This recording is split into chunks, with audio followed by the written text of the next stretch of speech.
I am going to tell you to enjoy Thanksgiving and to enjoy the family and the food and the friends.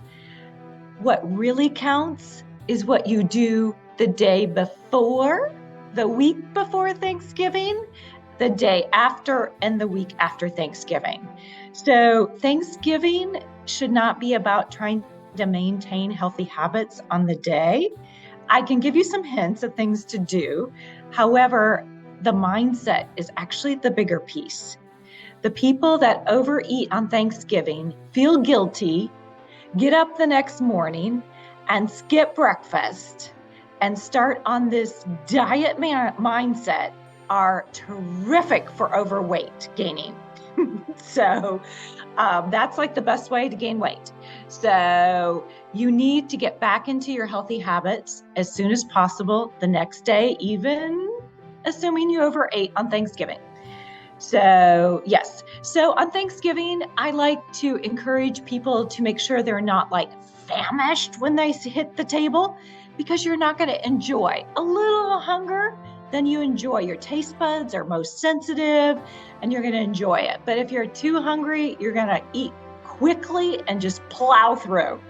So the other thing is maybe take a smaller plate, because we tend to, you're going to fill it. And then you have to go back for seconds. But if you have this huge 12-inch, 14-inch platter that you fill up, you're going to finish that off. So it's a psychology trick, but it works. About 22% fewer calories just by a smaller plate. So if there's like a side plate, grab it and use that as your dinner plate. Or dessert plate. So yes, so those are some good things. Try and not eat right before bed. So 3 hours before bed. So have that pie a couple hours before. Probably the stuffing is going to be traditionally made is going to be one of the high kind of concentrated caloric density, let's just say. So that's going to be high. The turkey, honestly, turkey, and if you eat it without the skin, it's a kind of what we call it moderate meat in the saturated fat realm. So, enjoy that. So, and it's about proportion. So, putting some mashed potatoes and some green stuff on there really helps. Pie without the crust. The crust adds a lot. So, there's a big difference between a sixth, an eighth, and a 12th of a pie. So, those are just some simple things to think about. Enjoying it. The first bite is going to be the best. And then from there, you try and repeat that first bite, but you won't. So just savor it. Make sure you savor the food and the people. Your plate having a little bit of several things rather than huge piles of all of it.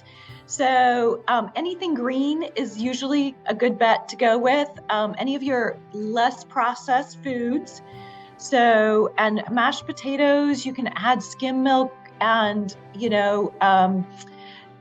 with the peel, I don't know if these are things people are open to, but, that gives it more richness as far as a whole food goes. So, trying out a new salad with, vegetables and pears are in season and things like that. Pomegranates, setting those around instead of nuts.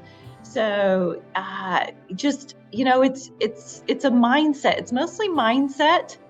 Mindset is a big piece of this. It really, really is.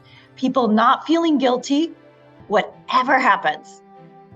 My biggest indicator of how people do through the holidays is how they're thinking the next day. Just maintain your habits that you normally have year-round best you can through the holidays. Things get busier, so sometimes the exercise drops off, but hey, if you can at least do it a couple times a week, that's great. So don't beat yourself up. Self-compassion.